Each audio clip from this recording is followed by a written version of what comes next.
Soli Deo Gloria or Glory to God alone.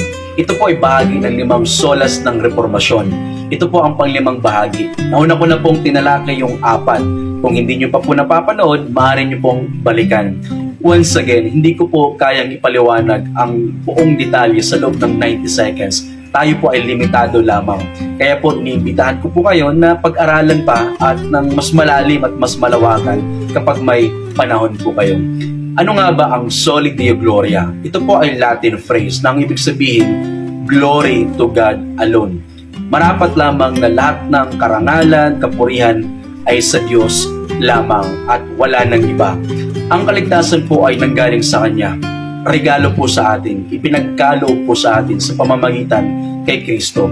Kaya deserve po ng Panginoon na lahat ng glory ay sa Kanya. Hindi lamang sa kaligtasan, kundi sa lahat ng bagay, lahat po ng papuri at karangalan ay sa Panginoon lamang.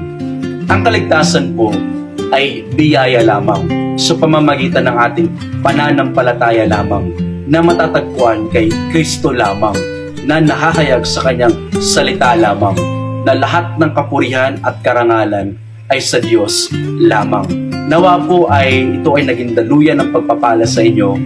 Stay blessed.